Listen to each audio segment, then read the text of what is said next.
Hi ಎಲ್ರಿಗೂ ನಮಸ್ಕಾರ. ಲೋಕದರ್ಶನ್ ಡಿಜಿಟಲ್ಗೆ ಸ್ವಾಗತ. ನಾನು ವಿದ್ಯಾ. ರಾಜ್ಯ ಸರ್ಕಾರವು ಹಿಂದುಳಿದ ವರ್ಗಗಳಿಗೆ ಯಾವುದೇ ಸೌಲಭ್ಯ ನೀಡದೆ ಅವರನ್ನು ಕಡೆಗಣಿಸುತ್ತಿದೆ ಎಂದು ಲೋಕಸಭಾ ಸದಸ್ಯ ಕೋಟಾ ಶ್ರೀನಿವಾಸ್ ಪೂಜಾರಿ ಅವರು ಗಂಭೀರ ಆರೋಪ ಮಾಡಿದ್ದಾರೆ. ಈ ಬಗ್ಗೆ ಕ್ರಮ ಕೈಗೊಳ್ಳುವಂತೆ ಮುಖ್ಯಮಂತ್ರಿ ಡಿ.ಕೆ. ಶಿವಕುಮಾರ್ ಅವರನ್ನು ಒತ್ತಾಯಿಸಿದ್ದಾರೆ. ಕರ್ನಾಟಕದಲ್ಲಿ ಕಾಂಗ್ರೆಸ್ ಸರ್ಕಾರ ಇವತ್ತು ಆಳ್ತಾ ಇದೆ. ಸಿದ್ದರಾಮಯ್ಯನವರು 3 ವರ್ಷವನ್ನು ಮುಗಿಸಿ ಡಿ.ಕೆ.ಶಿ ಅವರು ಅಧಿಕಾರ ಸೂತ್ರ ಹಿಡಿದಿದ್ದಾರೆ. ಆದರೆ ಜಾತಿ ಜನಗಣತಿಯ ವಿಚಾರದಲ್ಲಿ ಬದ್ಧತೆಯನ್ನು ಹೊಂದಿಲ್ಲದಿರುವಂಥ ಒಂದು ಸರ್ಕಾರ ಆಡಳಿತದಲ್ಲಿ ಮತ್ತು ರಾಜಕಾರಣದಲ್ಲಿ ಬದ್ಧತೆಯ ಕೊರತೆ ಇದ್ದರೆ ಸರ್ಕಾರದ ಒಂದು ಯೋಜನೆ ಯಾವ ರೀತಿಯಲ್ಲಿ ಹಳ್ಳ ಹಿಡಿಯುತ್ತದೆ ಮತ್ತು ಅದರಿಂದ ಹಿಂದುಳಿದವರಿಗೆ ಆಗುವಂಥ ಅನ್ಯಾಯಗಳೇನು ಅನ್ನೋದ್ರ ಬಗ್ಗೆ ಇಡೀ ಕರ್ನಾಟಕದಲ್ಲಿ ಇವತ್ತು ವ್ಯಾಪಕವಾದ ಚರ್ಚೆ ಆಗುತ್ತೆ. 2013ರಲ್ಲಿ ಅಧಿಕಾರಕ್ಕೆ ಬಂದಾಗ ಸಿದ್ದರಾಮಯ್ಯನವರು ಕಾಂತರಾಜ್ ವರದಿಯನ್ನು 180 ಕೋಟಿ ರೂಪಾಯಿ ಬಿಡುಗಡೆ ಮಾಡಿ ಕೊಡಿ ಅಂತ ಹೇಳಿರ್ತಾರೆ. ಅವರದೇ ಅವಧಿಯಲ್ಲಿ ಅದನ್ನು ಸ್ವೀಕಾರ ಮಾಡುವುದಿಲ್ಲ. ನಂತರ ಜಯಪ್ರಕಾಶ್ ಹೆಗಡೆ ಅವರಿಗೆ ಅದು ಹಸ್ತಾಂತರ ಆಗುತ್ತೆ. ಜಯಪ್ರಕಾಶ್ ಹೆಗಡೆ ಅವ್ರ ಮೂಲಕ ಆ ಕಾಂತರಾಜ್ ವರದಿಯ ಮೂಲ ವರದಿಯನ್ನು ಅವರು ತಗೊಂಡು ಅದನ್ನು ತಿರಸ್ಕರಿಸುವಂಥ ಒಂದು ಚಟುವಟಿಕೆಗೆ ಸರ್ಕಾರ ಇರುತ್ತೆ. ನಂತರ ಸಿದ್ದರಾಮಯ್ಯನವರು ಮಧುಸೂದನ್ ನಾಯಕ್ರವರ ಹೆಸರಿನಲ್ಲಿ ಮತ್ತೊಂದು ಆಯೋಗವನ್ನು ರಚನೆ ಮಾಡ್ತಾರೆ. ಸುಮಾರು ಅವರೇ ಹೇಳಿಕೆ ಪ್ರಕಾರ 450 ಕೋಟಿ ರೂಪಾಯಿ ಅದಕ್ಕೆ ಖರ್ಚಾಗಿದೆ. ಅವರು ಅವತ್ತು ಆಯೋಗವನ್ನು ರಚನೆ ಮಾಡುವ ಸಂದರ್ಭದಲ್ಲಿ ಬಿಹಾರದಲ್ಲಿ ಮತ್ತು ತೆಲಂಗಾಣದಲ್ಲಿ ನಿತೀಶ್ ಕುಮಾರ್ ಅವರು ರೇವಂತ್ ರೆಡ್ಡಿ ಅವರು ಯಾವ ರೀತಿ ಮಾಡಿದ್ದಾರೆ ಅದೇ ಮಾದರಿಯಲ್ಲಿ ನಾವು ಇದನ್ನು ತಗೊಳ್ತೇವೆ ಅಂತ ಹೇಳಿರ್ತಾರೆ. 600 ಕೋಟಿ ರೂಪಾಯಿ ಖರ್ಚಾಗುತ್ತೆ ಅಂತ ಊಹಿಸಲಾಗಿತ್ತು. 450 ರೂಪಾಯಿ ಖರ್ಚಾಗಿದೆ ಅಂತೇಳಿ ವರದಿ ಹೇಳುತ್ತೆ. ಆದರೆ ಆ ವರದಿಯನ್ನು ಕೂಡ ಸಿದ್ದರಾಮಯ್ಯನವರು ಯಾವ ಮಟ್ಟಕ್ಕೆ ಬಂದಿದೆ ಅಂತ ಹೇಳಿದರೆ, ಈ ಮಧುಸೂದನ್ ನಾಯಕರ ವರದಿಯನ್ನು ಅಂಗೀಕರಿಸಬೇಕು ಅಂತ ಹೇಳುವಂಥ ಆಗ್ರಹ ಬಂದಾಗ ಸಿದ್ದರಾಮಯ್ಯನವರಿಗೆ ಮೇ 26ನೇ ತಾರೀಕಿಗೆ ರಾಜೀನಾಮೆ ಕೊಡಲಿಕ್ಕೆ ಕಾಂಗ್ರೆಸ್ನ ಹೈಕಮಾಂಡ್ ಹೇಳುತ್ತೆ. ಆದರೆ 26ನೇ ತಾರೀಕು ಹೇಳುತ್ತೆ. 27ನೇ ತಾರೀಕು ತರಾತುರದಲ್ಲಿ ವರದಿಯನ್ನು ಮಧುಸೂದನ್ ನಾಯಕರನ್ನು ಕರೆಸಿ ವರದಿಯನ್ನು ಸ್ವೀಕಾರ ಮಾಡ್ತಾರೆ. ಆ ವರದಿಯನ್ನು ಸ್ವೀಕಾರ ಮಾಡ್ತಾರೆ. ಸಿದ್ದರಾಮಯ್ಯನವರು ಅಧಿಕಾರವನ್ನು ಬಿಟ್ಟು ಕೆಳಗಿಳಿತಾರೆ. 450 ಕೋಟಿ ರೂಪಾಯಿ ಖರ್ಚಾಗಿದೆ. ಮೊದಲು 165 ಕೋಟಿ ರೂಪಾಯಿ ಕಾಂತರಾಜ್ ವರದಿ ಖರ್ಚಾಗಿರುತ್ತೆ. ಹೆಚ್ಚು ಕಡಿಮೆ 600ಕ್ಕೂ ಮಿಕ್ಕಿ ಕೋಟಿ ರೂಪಾಯಿ ಖರ್ಚಾದರೂ ಕೂಡ ಇವತ್ತಿನವರೆಗೆ ಹಿಂದುಳಿದ ವರ್ಗದ ಆಯೋಗದ ಈ ವರದಿಯ ಬಗ್ಗೆ ಸರ್ಕಾರ ಸೊಲ್ಲನ್ನು ಎತ್ತಾ ಇಲ್ಲ. ಹಿಂದುಳಿದವರ ಬಗ್ಗೆ ಕಾಳಜಿ ಇದೆ ಅಂತ ಹೇಳುವಂಥ ಸರ್ಕಾರ ಸಿದ್ದರಾಮಯ್ಯನವರು ಕನಿಷ್ಠ ರಾಜ್ಯಪಾಲರ ಭಾಷಣದಲ್ಲೂ ಕೂಡ ಅದನ್ನು ಉಲ್ಲೇಖ ಮಾಡಿಲ್ಲ, ಬಜೆಟ್ನಲ್ಲೂ ಕೂಡ ಅದನ್ನು ಉಲ್ಲೇಖ ಮಾಡಿಲ್ಲ. ಅದರ ಬದಲಾಗಿ ಅಧಿಕಾರ ತ್ಯಾಗ ಮಾಡುವ ಕೊನೆಯ ದಿವಸ ಹಿಂದುಳಿದವರಿಗೆ ಸಮಾಧಾನ ಮಾಡಬಹುದಂತ ತಿಳ್ಕೊಂಡು ಆ ವರದಿಯನ್ನು ಅಂಗೀಕಾರ ಮಾಡಿದ್ದಾರೆ. ಇವತ್ತು ಕರ್ನಾಟಕದಲ್ಲಿ ಡಿ.ಕೆ.ಶಿ ಅವರು ಅಧಿಕಾರ ನಡೆಸ್ತಾ ಇದ್ದಾರೆ. ನಾನು ಯಾವಾಗಲೂ ಮುಖ್ಯಮಂತ್ರಿಗೆ ಒಂದು ಮಾತು ಹೇಳ್ತಾ ಇದ್ದೆ, ಕಾಂತರಾಜ್ ವರದಿಯ ಕತೆ ಏನಾಗಿರಲಿ, ಮಧುಸೂದನ್ ವರದಿ ಬಗ್ಗೆ 450 ರೂಪಾಯಿ ಕೋಟಿ ಖರ್ಚಾಗಿದೆ ಅಂತ ಹೇಳಿ ನೀವೇ ಹೇಳಿದ್ದೀರಿ. ಇದನ್ನು ಸ್ವೀಕಾರವನ್ನು ಸಿದ್ದರಾಮಯ್ಯನವರು ಮಾಡಿದ್ದಾರೆ. ಅದನ್ನು ಕನಿಷ್ಠ ಬಿಡುಗಡೆ ಆದರೂ ಮಾಡ್ತೀರಾ, ಅಥವಾ ಕನಿಷ್ಠ ಮುಂದಿನ ಅಧಿವೇಶನದಲ್ಲಾದರೂ ಅದನ್ನು ಮಂಡನೆ ಮಾಡಿ ಚರ್ಚೆ ಕೈಗೆತ್ತಿಕೊಳ್ತೀರಾ, ಅಥವಾ 600 ಕೋಟಿ ರೂಪಾಯಿ ವ್ಯಯ ಮಾಡಿದ್ದನ್ನು ಸರ್ಕಾರದ ಬೊಕ್ಕಸದಿಂದ ಹೋಗಿರುವಂಥ ಹಣವನ್ನು ಹಿಂದುಳಿದ ವರ್ಗದ ಹೆಸರಿನಲ್ಲಿ ದುರ್ವ್ಯಯ ಆಗುವುದನ್ನು ನೋಡ್ತಾ ಇರ್ತೀರಾ ಅನ್ನುವಂಥ ಪ್ರಶ್ನೆಗೆ ಈ ಕ್ಷಣದವರೆಗೆ ಕಾಂಗ್ರೆಸ್ ಸರ್ಕಾರ ಉತ್ತರ ಕೊಡುವ ಸ್ಥಿತಿಯಲ್ಲಿಲ್ಲ ಅನ್ನೋದನ್ನು ತಾವು ಗಮನಿಸಬೇಕು ಅಂತ ಹೇಳಿ ನನ್ನ ವಿನಂತಿ. ಇವತ್ತು ಬಜೆಟ್ ಭಾಷಣದಲ್ಲೂ ಉಲ್ಲೇಖ ಮಾಡಿಲ್ಲ ಸಿದ್ದರಾಮಯ್ಯನವರು, ರಾಜ್ಯಪಾಲರ ಭಾಷಣದಲ್ಲೂ ಉಲ್ಲೇಖ ಮಾಡಿಲ್ಲ. ಜನಗಣತಿ ಹೆಸರಿನಲ್ಲಿ ಓಡಿನ ರಾಜಕೀಯಕ್ಕೆ ಮಾತ್ರ ಕಾಂಗ್ರೆಸ್ ಪಕ್ಷ ಸೀಮಿತ ಆಗಿದೆ. ಮಾತೆತ್ತಿದ್ರೆ ನಾವು ಹಿಂದುಳಿದವರಿಗೆ ನ್ಯಾಯ ಕೊಡ್ತೇವೆ, ನಾವು ಹಿಂದುಳಿದವರ ಬಗ್ಗೆ ವರದಿಯನ್ನು ಸ್ವೀಕಾರ ಮಾಡಿ ಅವರಿಗೆ ಸಾಮಾಜಿಕ ಮತ್ತು ಶೈಕ್ಷಣಿಕ ವರದಿಯನ್ನು ಪರಿಗಣಿಸಿ ಅವರಿಗೆ ಬಜೆಟ್ನಲ್ಲಿ ಅವರ ಹಿಂದುಳಿದವರಿಗೆ ಪೂರಕವಾಗಿ ಎಷ್ಟು ಜನ ಇದ್ದಾರೋ ಅಷ್ಟಿಗೆ ಬೇಕಾದಂಥ ಬಜೆಟನ್ನು ನಾವು ಮಂಡಿಸ್ತೇವೆ ಅಂತ ಈ ಮೊದಲ ಅವರ 5 ವರ್ಷ, ಮುಂದಿನ 3 ವರ್ಷ, ಇನ್ನುಳಿದ 2 ವರ್ಷಗಳ ಕಾಲ, ಹೆಚ್ಚು ಕಡಿಮೆ 10 ವರ್ಷ ಹಿಂದುಳಿದವರ ಹೆಸರಿನಲ್ಲಿ ಮತ ತಗೊಂಡು ಹಿಂದುಳಿದವರ ಹೆಸರಿನಲ್ಲಿ ರಾಜಕಾರಣ ಮಾಡುವುದನ್ನು ಬಿಟ್ಟರೆ ರಾಜಕಾರಣದ ಮತ್ತು ಆಡಳಿತದ ಬದ್ಧತೆಯನ್ನು ಹಿಂದುಳಿದವರಿಗೆ ತೋರಿಸಿಲ್ಲ ಅನ್ನೋದನ್ನು ಗಮನಿಸಬೇಕು ಅನ್ನೋದು ಈ ಪತ್ರಿಕಾಗೋಷ್ಠಿಯ ಮೂಲಕ ನಾನು ಉಲ್ಲೇಖ ಮಾಡ್ತಾ ಇರುವಂಥ ವಿಚಾರ. ವ್ಯಾಪಕವಾಗಿ ನಮ್ಮ ಸರ್ಕಾರ ಇರುವಾಗ ಸುಮಾರು ಹಿಂದುಳಿದ ವರ್ಗದ ಸಮುದಾಯಗಳಿಗೆ ಅನೇಕ ಸಭಾಭವನಗಳಿಗೆ ಧಾರ್ಮಿಕ ಕೇಂದ್ರಗಳಿಗೆ ಬಿಡುಗಡೆ ಮಾಡಿರೋ ಹಣವನ್ನು ತಡೆಗಟ್ಟಲಾಗಿತ್ತು. 1.5 ಲಕ್ಷ ಜನ ವಿದ್ಯಾರ್ಥಿಗಳು ಕರ್ನಾಟಕದಲ್ಲಿ 1.5 ಲಕ್ಷ ಹಿಂದುಳಿದ ವರ್ಗದ ವಿದ್ಯಾರ್ಥಿಗಳು ಹಾಸ್ಟೆಲಿಗೋಸ್ಕರ ಇವತ್ತು ಕಾಯ್ತಾ ಇದ್ದಾರೆ.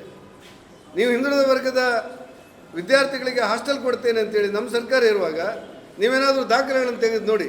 2022-23ರಲ್ಲಿ ಒಂದೇ ದಿವಸ 26,000 ವಿದ್ಯಾರ್ಥಿಗಳನ್ನು ನಾವು ಒಳತಗೊಂಡಿವಿ ಬೇಡಿಕೆಗೆ ಅನುಗುಣವಾಗಿ.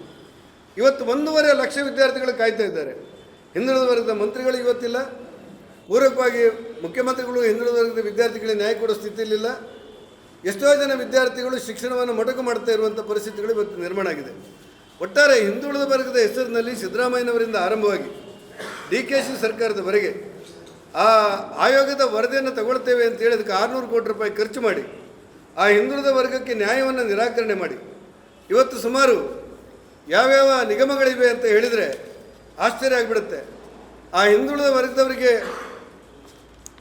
ಆ ಸಮುದಾಯಕ್ಕೆ ಕೊಟ್ಟಿರುವಂಥ ಗಾಣಿಗ ಸಮುದಾಯಕ್ಕೆ, ನಾರಾಯಣಗುರು ಸಮುದಾಯಕ್ಕೆ, ಮಾಲಿಗಾರ ಹೂಗಾರ ಸಮುದಾಯಕ್ಕೆ, ಹಡಪದ ಅಭಿವೃದ್ಧಿ ನಿಗಮ, ಕಾಡುಗಲ್ ಅಭಿವೃದ್ಧಿ ನಿಗಮ, ಬಲಿಜ ಸಮುದಾಯಕ್ಕೆ ಅಭಿವೃದ್ಧಿ ನಿಗಮ, ತಿಗಡೆ ಸಮುದಾಯಕ್ಕೆ, ಕುಂಬಾರ ಸಮುದಾಯಕ್ಕೆ, ಕೊಡುವ ಸಮುದಾಯಕ್ಕೆ ನಮ್ಮ ಸರ್ಕಾರ ಇರುವಾಗ ಮಾಡಿರುವಂಥ ಯಾವುದೇ ನಿಗಮಕ್ಕೆ ಹಣವನ್ನು ಇವತ್ತು ಕಾದಿರಿಸಲೇ ಇಲ್ಲ. ಆಶ್ಚರ್ಯ ಅಂದರೆ ನಮ್ಮ 2-3 ಜಿಲ್ಲೆಗಳಲ್ಲಿ ಈಡಿಗರು ಇರ್ತಾರೆ. ನಾರಾಯಣಗುರು ನಿಗಮ ಅಂತೇಳಿ ಸ್ಥಾಪನೆ ಮಾಡಲಾಗಿತ್ತು. ಆ ನಾರಾಯಣಗುರು ನಿಗಮಕ್ಕೆ ಕಾಂಗ್ರೆಸ್ನವರು ತಮ್ಮ ಪ್ರಣಾಳಿಕೆಯಲ್ಲಿ ಏನು ಹೇಳ್ತಾರೆ ಅಂತ ಹೇಳಿದರೆ, ನಾರಾಯಣಗುರು ನಿಗಮಕ್ಕೆ ವರ್ಷಕ್ಕೆ 500 ಕೋಟಿ ರೂಪಾಯಿಯನ್ನು ಕೊಡ್ತೇವೆ, 5 ವರ್ಷದ ನಮ್ಮ ಅವಧಿಯಲ್ಲಿ 2,500 ಕೋಟಿ ಕೊಡ್ತೇವೆ ಅಂತೇಳಿ ಮತ ಪಡಿತಾರೆ. ಇವತ್ತಿನವರೆಗೆ 1 ರೂಪಾಯಿ ಆ ನಿಗಮಕ್ಕೆ ಕೊಟ್ಟಂಥ ಉದಾಹರಣೆಗಳು ಕಂಡು ಬರ್ತಾ ಇಲ್ಲ. ಹಾಗಾಗಿ ಹಿಂದುಳಿದ ವರ್ಗದವರಿಗೆ ನಾವು ಕೊಡ್ತೇವೆ, ನಾವು ವಿಶ್ವಾಸ ತಗೊಳ್ತೇವೆ, ನಾವು ಕೊಳಬಾವಿ ಕೊಡ್ತೇವೆ, ನಾವು ಶಿಕ್ಷಣಕ್ಕೆ ಕೊಡ್ತೇವೆ, ಆರೋಗ್ಯ ಕೊಡ್ತೇವೆ ಅನ್ನುವಂಥ ಭರವಸೆ ಮಾತುಗಳನ್ನು ಬಿಟ್ಟರೆ ಸಿದ್ದರಾಮಯ್ಯನವರ ಸರ್ಕಾರ, ಮುಂದುವರೆದು DKಶಿ ಅವರ ಸರ್ಕಾರ ಇವತ್ತಿನವರೆಗೂ ಸೋಲುತ್ತಿಲ್ಲ. ನಾನು DKಶಿ ಅವರಿಗೆ ಆಗ್ರಹಪಡಿಸುವುದು, ಈ ವರದಿಯ ಬಗ್ಗೆ ಮಧುಸೂದನ ಆಯೋಗದ ವರದಿಯನ್ನು ಸ್ವೀಕಾರ ಮಾಡಿದ್ದಾರೆ. ಸಿದ್ದರಾಮಯ್ಯನವರ ನೇತೃತ್ವದಲ್ಲಿ, ಅವರ ಮಾರ್ಗದರ್ಶನದಲ್ಲಿ ನಮ್ಮ ಸರ್ಕಾರ ನಡೆಯುತ್ತೆ ಅಂತೇಳಿ ನೀವೇ ಹೇಳಿದವರು, ಮುಂದೆ ಅದನ್ನು ಪಾಲಿಸಿಕೊಂಡು ಹೋಗ್ತೇನೆ ಅಂತೇಳಿ ಭರವಸೆ ಕೊಟ್ಟವರು ಜನರಿಗೆ. ಆದರೆ ಸಿದ್ದರಾಮಯ್ಯ ಸ್ವೀಕಾರ ಮಾಡಿದ್ದಾರೆ ಹಿಂದುಳಿದ ವರ್ಗದ ಆಯೋಗದ ವರದಿಯನ್ನು. ನಿಮ್ಮ ನಿಲುವೇನು? ನಾಡಿದ್ದು ಸಚಿವ ಸಂಪುಟದಲ್ಲಿ ಅನುಮೋದನೆ ತಗೊಂಡು ನೀವು ವಿಧಾನಸಭೆಯಲ್ಲಿ ನಡೆಯುವಂಥ ವಿಧಾನಸಭೆಯಲ್ಲಿ ಜುಲೈ ಅಥವಾ ಆಗಸ್ಟ್ನಲ್ಲಿ ನಡೆಯುವಂಥ ವಿಧಾನ ಮಂಡಲದಲ್ಲಿ ಇದನ್ನು ಮಂಡಿಸ್ತೀರಾ? ಇದನ್ನು ಚರ್ಚೆ ಮಾಡ್ತೀರಾ? ಇದನ್ನು ಅಂಗೀಕರಿಸ್ತೀರಾ? ಅಥವಾ ಹಿಂದುಳಿದವರಿಗೆ ಹಿಂದೆ ಮಾಡಿರುವಂಥ ಮೋಸ ಕೂಡ ಮುಂದುವರಿಯುವಂಥ ಪರಿಸ್ಥಿತಿಗಳಿದೆಯಾ ಅನ್ನೋದ್ರ ಬಗ್ಗೆ ನೀವು ಉತ್ತರಿಸಬೇಕು ಅನ್ನೋದನ್ನು ನಿಮ್ಮ ಮೂಲಕ ನಾನು ರಾಜ್ಯ ಸರ್ಕಾರಕ್ಕೆ, DKಶಿ ಅವರಿಗೆ, ಸಿದ್ದರಾಮಯ್ಯನವರಿಗೆ ತಿಳಿಸಿಸ್ತೇನೆ. ನನ್ನ ಆಗ್ರಹ ಇರುವುದು, ಕೇವಲ ಹಿಂದುಳಿದವರ ಬಗ್ಗೆ ಬಾಯಿ ಉಪಚಾರದ ಮಾತಾಗಲಿ ಅಥವಾ ರಾಜಕಾರಣಕ್ಕೋಸ್ಕರ ಅವರ ಓಲೈಕೆ ಮಾತಾಗಲಿ, ಹಿಂದುಳಿದ ವರ್ಗವರಿಗೆ ಸಾಮಾಜಿಕ ಮತ್ತು ಶೈಕ್ಷಣಿಕ ವರದಿಯನ್ನು ಮಾಡಿದ್ದೇವೆ, ಅವರಿಗೆ ಭರವಸೆ ಕೊಡ್ತೇವೆ, ನಾವು ನಿಮಗೆ ವಿಶ್ವಾಸ ತಗೊಳ್ತೇವೆ ಅನ್ನುವಂಥ ಬಾಯಿ ಉಪಚಾರದ ಮಾತುಗಳಿಂದ ಏನೂ ಪ್ರಯೋಜನ ಇಲ್ಲ. ನಿಮ್ಮಲ್ಲಿ ಇಚ್ಛಾಶಕ್ತಿ ಇದ್ದರೆ, ಬದ್ಧತೆ ಇದ್ದರೆ, ಜವಾಬ್ದಾರಿ ಇದ್ದರೆ, ಹೊಣೆಗಾರಿಕೆ ಇದ್ದರೆ, ಈ ಕರ್ತವ್ಯದ ಮೇಲೆ ನಿಮಗೆ ನಂಬಿಕೆ ಇದ್ದರೆ, ಏನು ಮಧುಸೂದನ ಆಯೋಗದ ವರದಿಯನ್ನು ಸ್ವೀಕಾರ ಮಾಡಿದ್ದೀರಿ ಅದನ್ನು ವಿಧಾನಸೌಧದಲ್ಲಿ ಮಂಡಿಸಿ ಆ ಹಿಂದುಳಿದ ವರ್ಗದವರಿಗೆ ಅವರ ಶೇಕಡಾವಾರು ಮೊತ್ತದಲ್ಲಿ ಬಜೆಟ್ನಲ್ಲಿ ಪರಿಗಣಿಸಬೇಕು ಅನ್ನೋದು ನನ್ನ ಆಗ್ರಹ. ಇದಕ್ಕೆ ಉತ್ತರಿಸಬೇಕು ಮತ್ತು ಇದನ್ನು ಸ್ವೀಕರಿಸಬೇಕು, ಇದನ್ನು ಮಂಡಿಸಬೇಕು ಅಂತೇಳಿ ನಾನು ಆಗ್ರಹ ಮಾಡ್ತೇನೆ. ಸರ್, ಇವಾಗ ನೀವು ಈಗಾಗಲೇ ಜಾತಿ ಗಣತಿಗಳನ್ನು ರಾಜ್ಯ ಸರ್ಕಾರಗಳು ಅಂಗೀಕಾರಗೊಳಿಸಿದಾಗ ನೀವೇ ಅದರಲ್ಲಿ ಅಪಸ್ವರವನ್ನು ಬಿಜೆಪಿ ಮತ್ತು ವಿರೋಧ ಪಕ್ಷಗಳು ಅಪಸ್ವರ ಎತ್ತಿದೆ. ಇದು ಅವೈಜ್ಞಾನಿಕತೆ ಅಂತ ಅನ್ನೋದನ್ನ ಪದೇ ಪದೇ ಹೇಳಿದ್ರಿ. ಇವಾಗ ಮತ್ತೆ ನೀವೇ ಹೇಳ್ತಾ ಇದ್ರಿ ಒಂದು ರಾಜಕೀಯ ಪಕ್ಷದಲ್ಲಿ ಅಲ್ಲೆಲ್ಲ ಸಣ್ಣ ಪುಟ್ಟ ಅಪಸ್ವರಗಳು ಬರ್ಬೋದು, ಆದರೆ ಸರ್ಕಾರಕ್ಕೆ ಒಂದು ಬದ್ಧತೆ ಅಂತೇಳಿದೆ. ಆ ಬದ್ಧತೆಯ ಆಧಾರದಲ್ಲಿ ಸಿದ್ದರಾಮಯ್ಯನವರು ಕಾಂತರಾಜ್ ವರದಿಯನ್ನು ರಚನೆ ಮಾಡಿದ್ದಾರೆ. ಆ ಕಾಂತರಾಜ್ ವರದಿಯ ನಂತರ ಇವತ್ತು ಅವರೇ ಅದನ್ನು ಬದಿಗೊತ್ತಿ ಈ ಮಧುಸೂದನ್ ನಾಯಕ್ ವರದಿಯನ್ನು ಮಂಡನೆ ಮಾಡಿದ್ದಾರೆ, ರಚನೆ ಮಾಡಿದ್ದಾರೆ, ಸ್ವೀಕಾರ ಮಾಡಿದ್ದಾರೆ. ಈ ಬದ್ಧತೆಗಳು ಇದೆ ಅಂತ ನೀವು ಹೇಳುವವರು ಅದನ್ನು ಸ್ವೀಕಾರ ಮಾಡಿದ್ದೀರಿ, ಅನುಷ್ಠಾನ ಯಾವಾಗ ಮಾಡ್ತೀರಿ?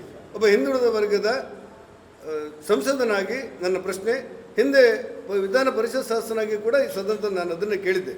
ಹಾಗಾಗಿ ಅಲ್ಲೋ ಇಲ್ಲೋ ಯಾವುದೋ ಪಕ್ಷದಲ್ಲಿ ಅಪಸ್ವರಗಳಿರ್ಬೋದು, ಪ್ರಜಾಪ್ರಭುತ್ವ ವ್ಯವಸ್ಥೆಗಳಿರುತ್ತೆ. ಆದರೆ ಸರ್ಕಾರದ ಬದ್ಧತೆಯೇನು, ನಿಲುವೇನು? ನೀವು ಯಾಕೆ ಕಾಂತರಾಜ್ ವರದಿಯನ್ನು ಸ್ವೀಕಾರ ಮಾಡಿದ್ರಿ ಅಥವಾ ಅದನ್ನು ಬದಿಗೊತ್ತಿದ್ರಿ? ನೀವು ಮಧುಸೂದನ್ ನಾಯಕ್ ವರದಿಯನ್ನು ಯಾಕೆ ನೀವು ರಚನೆ ಮಾಡಿದ್ರಿ? 405 ಕೋಟಿ ರೂಪಾಯಿನ ಯಾಕೆ ಖರ್ಚು ಮಾಡಿದ್ರಿ? ಮತ್ತು ಇದನ್ನು ಏನು ಮಾಡ್ತೀರಿ ಅನ್ನೋದು ನಮ್ಮ ನಿಲುವು, ನಮ್ಮ ಒತ್ತಾಯ. ಈಗ ಎಲ್ಲ ಸರ್ಕಾರಗಳು ವರದಿಗಳನ್ನು ಪಡ್ಕೊಳ್ತವೆ. ಯಾವುದೇ ಸರ್ಕಾರ ಯಾವುದೇ ವರದಿಯನ್ನು ಅನುಷ್ಠಾನ ಮಾಡ್ತಿಲ್ಲ. ಯಾವುದೇ ಸರ್ಕಾರ ಆಗಿಲ್ಲ, ಬಿಜೆಪಿ ಸರ್ಕಾರ ಆಗಿರಬೇಕು, ಕಾಂಗ್ರೆಸ್ ಸರ್ಕಾರ ಎಲ್ಲ ವಸ್ತುಸ್ಥಿತಿಯನ್ನು ತಿಳ್ಕೊಳ್ಳಿಕ್ಕೆ ವರದಿಗಳನ್ನು ಪಡ್ಕೊಳ್ತಾರೆ, ಆ ವರದಿಯನ್ನು ಅನುಷ್ಠಾನ ಮಾಡ್ತಿಲ್ಲ. ಅಲ್ಲ, ವಾಸ್ತವಿಕ ಸ್ಥಿತಿಯನ್ನು ತಿಳಿದುಕೊಳ್ಳಲಿಕ್ಕೆ ವರದಿ ಮಾಡಿದ್ದೇನೆ ಅಂತೇಳಿ ಸಿದ್ದರಾಮಯ್ಯನವರು ಹೇಳಿರಲಿಲ್ಲ. ಸಿದ್ದರಾಮಯ್ಯನವರು ಹೇಳಿದ್ದು ಹಿಂದುಳಿದ ವರ್ಗದ ಸಾಮಾಜಿಕ ಶೈಕ್ಷಣಿಕ ವರದಿಯನ್ನು ಪಡ್ಕೊಡ್ತೇನೆ, ಆ ವರದಿಯನ್ನು ಪಡೆದ ನಂತರ ಆ ಹಿಂದುಳಿದ ವರ್ಗಕ್ಕೆ ನಾವು ಆರ್ಥಿಕ ಶಕ್ತಿಯನ್ನು ಕೊಡ್ತೇವೆ, ಅದಕ್ಕೋಸ್ಕರ ಈ ವರದಿಯನ್ನು 405 ಕೋಟಿ ರೂಪಾಯಿ ಖರ್ಚು ಮಾಡಿ ತಗೊಂಡಿದ್ದೇವೆ ಅಂತೇಳಿ ಸಿದ್ದರಾಮಯ್ಯನವರು ಹೇಳಿದರು. 600 ಕೋಟಿ ರೂಪಾಯಿ ವೆಚ್ಚ. ಹಾಗಾಗಿ ಸಮೀಕ್ಷೆ ಮಾಡಲಿಕ್ಕೋಸ್ಕರ ಯಾವುದೇ ವರದಿ ಇಲ್ಲ. ಅನುಷ್ಠಾನ ಮಾಡೋದು ಹಿಂದುಳಿದ ವರ್ಗದವರ ಬದ್ಧತೆ ಇರದೆ ನನಗಂತ ಹೇಳಿದರು ಸಿದ್ದರಾಮಯ್ಯನವರು. ಆ ಕಾರಣಕ್ಕೆ ಅವರು ಕೊನೆಯ ದಿವಸಗಳಲ್ಲಿ ತಗೊಂಡಿದ್ದಾರೆ.